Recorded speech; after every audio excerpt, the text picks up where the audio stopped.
আকৌ বিতৰ্কত শ্ৰীমন্ত শংকৰদেৱ সংঘ বিতৰ্কই যেন লগ নেৰা হৈছে শ্ৰীমন্ত শংকৰদেৱ সংঘক আমিষ পাৰ্টি দিয়াই দুখ হ'ল পৰিয়ালটোৰ শীঘ্ৰেই সংঘৰ একাংশৰ বিৰুদ্ধে আইনী ব্যৱস্থা ল'ব যোৰহাটৰ এটা পৰিয়ালে এগৰাকী বৃদ্ধা আৰু এটি পৰিয়ালক মানসিকভাৱে হাৰাশাস্তি কৰাৰ অভিযোগ এখন প্ৰাথমিক আৰু আঞ্চলিকৰ বিষয়ববীয়াৰ বিৰুদ্ধে যোৰহাটত অনুষ্ঠিত হৈ যোৱা ৯৪ সংখ্যক বাৰ্ষিক অধিৱেশন যাতে সুকলমে অনুষ্ঠিত হৈ যায় সেয়ে এইকেইটা মাহ মুখ খোলা নাছিলো বুলি ভুক্তভোগী পৰিয়ালটোৱে জানিবলৈ দিয়ে ৰাণু বৰুৱা নামৰ এগৰাকী মহিলা শ্ৰীমন্ত শংকৰদেৱ সংঘৰ একাংশৰ বাবে বিগত দিনকেইটাত অসুস্থ হৈ পৰাৰ অভিযোগ পুত্ৰৰ ঘটনাৰ বিৱৰণী অনুসৰি যোৰহাটৰ ৰাণু বৰুৱাৰ মাজু পুত্ৰ গৌতম বৰুৱা কৰ্মসূত্ৰে যোৰহাটৰ কেন্টুকুৰিৰ বাসিন্দা আৰু প্ৰায় 7 মাহ পূৰ্বে গৌতম বৰুৱাৰ কন্যা পুষ্পিতা হোৱাৰ পাছত শংকৰ সংঘৰ নিয়ম অনুসৰি যুগনীয়া গাঁৱৰ পুৰণি গৃহতে কৰ্ম সম্পাদন কৰে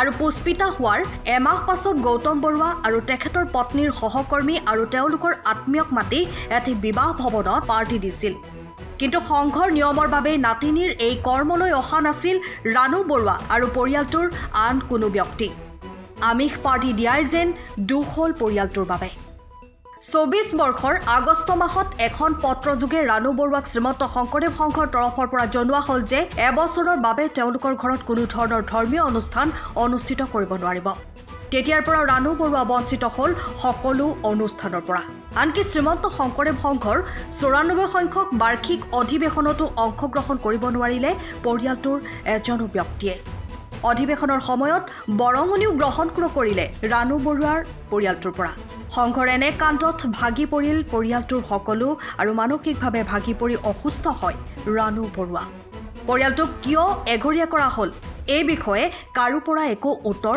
বৰ্তমানলৈকেও পোৱা নাই সেয়ে অতি সোনকালে সংঘৰ একাংশৰ বিৰুদ্ধে আইনী ব্যৱস্থা লোৱাৰ কথা সংবাদ মাধ্যমৰ আগত প্ৰকাশ কৰে তেখেতৰ পুত্ৰ গৌতমে আমাৰ দীৰ্ঘদিনীয়া এটা সমস্যা সংঘাত চলি আছিল শংকৰ সংঘ আৰু আমাৰ গৃহৰ মাজত যিটো সমস্যা আমি অলমোষ্ট ৮ মাহ হ'ল তাৰ একো শুদ্ধ উত্তৰ তেওঁলোকৰ পৰা নাপালোঁ উপায় পেলাই সংঘৰ যিহেতু এখন অধিৱেশন হৈ গৈছে অধিৱেশনৰ কাৰণে আমি বহুত চেষ্টা কৰিছিলোঁ তাৰ আগতে বস্তুটো মীমাংসা হয় নেকি চাবলৈ কিন্তু অধিৱেশনলৈকে মীমাংসা নোহোৱাৰ কাৰণে আমি লাষ্টত উপায় নাপাই মানে ভাবিলোঁ মিডিয়াৰ যোগেদি মানে আমি বস্তুখিনি অৱগত কৰোঁ ৰাইজক তাৰমানে কি হ'ল আমাৰ কন্যা সন্তান এগৰাকীয়ে তাই আমাৰ অসমীয়া ভাষাত যে কওঁ তুলনি বিয়া হ'ল জুলাই মাহৰ ফাৰ্ষ্ট উইকত আমি কৰ্মসূত্ৰে মই মিছেছ আমাৰ ফেমিলি আমি ইয়াত থাকোঁ প্ৰায় 2 বছৰ হ'ল কেন্দুগুৰিত থাকোঁ আমাৰ পুৰণা ঘৰ হৈছে ৰংদৈ আৰু যিদিনাখন মানে আমাৰ ছোৱালী তাই এইটো পুষ্পিতা হৈছে সেইদিনাখন আমি ঘৰলৈ গাঁৱৰ গৃহলৈ লৈ গ'লোঁ য'ত আমাৰ মা থাকে তাৰপিছতে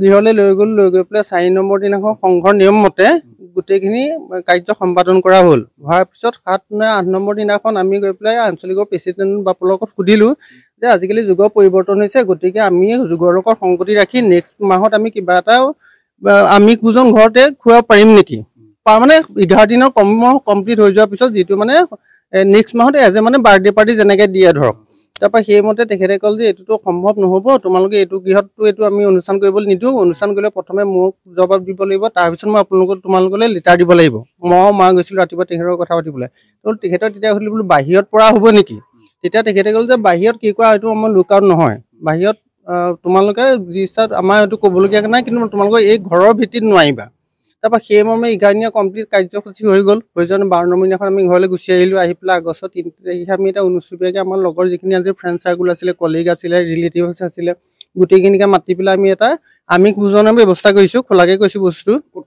এইটো আমি কেন্দুগুৰিতে কৰিছোঁ আমাক গৃহত কৰা নাই তাৰপৰা কৰাৰ পিছতে যিটো অনুষ্ঠানলৈ আকৌ মা অহা নাই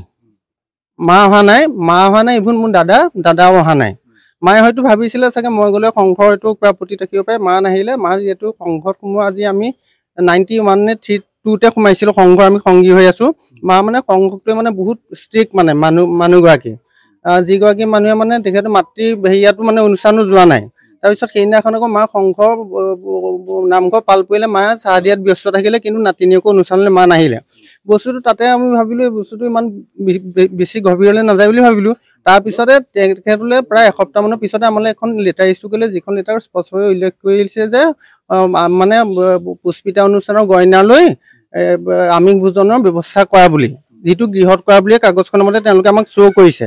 তাৰপিছতে আমাৰ ঘৰৰ গোটেই ফেমিলি মেম্বাৰখিনি মিলি আলোচনা কৰিলে যে কি কৰা যায়। তাৰপিছত দাদাই ক'লে হ'ব মই এইটো কথা পাতি বুলি দাদাই প্ৰাথমিকলৈ এখন লেটাৰ দিলে যে কি সংঘৰ সংবিধানৰ কোনটো দফা মতে এইটো আমাৰ ঘৰক এবছৰৰ কাৰণে ধৰ্মীয় কাম কাৰ্যৰ পৰা আমাক অব্যাহতি দিয়া হ'ল।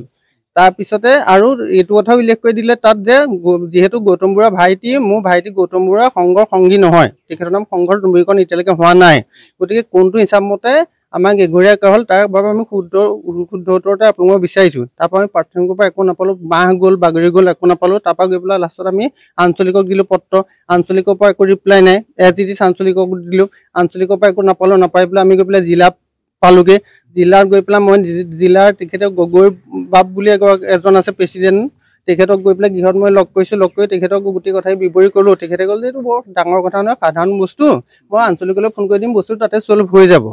তাৰপিছতে একো ছল্ভ নোহোৱাৰ পিছত লাষ্টত গৈ পেলাই আজি কিছুদিন আগতে এখন আমাক আঞ্চলিকে পত্ৰ দিলে যে আমাৰ গৃহত আমাৰ গৃহত মানে পুৰণা ঘৰত যে মানে যুগশ্ৰেষ্ঠ নাম এভাগ পাতিব লাগিব, যিটো ৰিখাৰ নামত আমাৰ গৌতম বৰুৱা ফেমিলি উপস্থিত থাকিব লাগিব।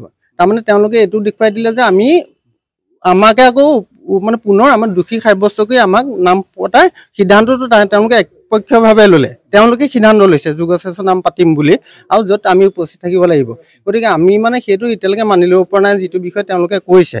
আমি ভাবিছোঁ যে আমি ভুল নকৰাকৈ, যদি ভুল কৰিলেহেঁতেন স্বইচ্ছাই আমি গৈ তামোল পানী সেৱা এটা কৰি পেলাই যে আমাৰ ভুলক ক্ষমা কৰি দিয়ক বুলি আমি ক'লোহেঁতেন। কিন্তু আমাৰ দৃষ্টিকোণৰ পৰা আমি ভবা নাই যে আমাৰ এইটো ভুল হৈছে, সেইখিনি কথা। তাৰপিছত মেইন কথাটো কি, তাৰপিছতে মাৰ মেণ্টেলি বহুত প্ৰেছাৰত পৰিলে। যিগৰাকী মানুহ আগতে শনিবাৰে নামঘৰ যায়, কোনো অনুষ্ঠানো নাযায়, তাৰপিছতে গোটেই ভাদ মাহটো মা নামঘৰ যাব নোৱাৰিলে। মা মেণ্টেল ডিপ্ৰেশ্যনত পৰিলে, চুগাৰ প্ৰেছাৰ বাঢ়ি গ'ল। এতিয়া আমাৰ ট্ৰিটমেণ্টত চলি আছে ডিব্ৰুগড়ত। মই 3-4বাৰ আপ ডাউন কৰি আছোঁ, ৰেকৰ্ডখিনি আছে আমাৰ ওচৰত মেডিকেল ৰেকৰ্ড। এতিয়া আমাৰ ট্ৰিটমেণ্ট আগৰ মাৰ যিজনী মানুহ ৱেইট আছিলে, সেই মানুহজনী ৱেইটটো যথেষ্ট পৰিমাণে কমি গৈছে। মানে সেইটো মেণ্টেল হাৰাচমেণ্ট এটা পালে মানুহগৰাকী এই বৃদ্ধা বয়সত, তাকো তেখেত প্ৰধান শিক্ষয়িত্ৰী আছিলে। আৰু ক'ভিডৰ সময়ত ইভন মায়ে ADC গৈ পেলাই নিজে 50,000 টকা পেঞ্চনৰ পৰা দিছেগৈ। মায়ে মোক সুধিছিলে ৰংদৈ 116 নে 17 নং পাহৰিছোঁ, ৰংদৈ যুগনীয়া নৱ প্ৰাথমিক।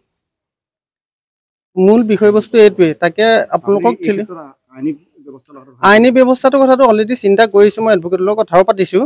কথা পতাৰ পিছত সিদিনাখন এজনে ক'লে যে প্ৰথম আপোনালোকে চেনেলটোকে কথাটো পাতি লওক, তাৰপিছত বাকীখিনি হেৰি কৰক, যদি চাই লওঁ কি হয় কি মেলে। আমিতো বিচৰা নাই যে সংঘৰ বদনাম হওক, কাৰণ আমি নিজে সংঘৰ সংগী। আমি বিচৰা নাই যে আমাৰ কিবা এটা বদনাম হোৱাটো আমি নিবিচাৰোঁ। কিন্তু বস্তুটো ভালে হৈ যোৱাটো ভাল আছিলে। এটা মানে যে আমাক বস্তু উইথড্ৰ কৰি লোৱাহেঁতেনো হয়, কিন্তু উইথড্ৰ নকৰিলে ওলোতে আমাক জাপিহে দিলে বস্তুটো।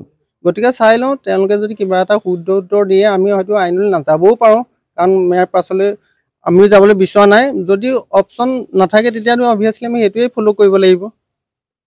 এইখিনিকে ক'লোঁ। Bureau report, time of Assam.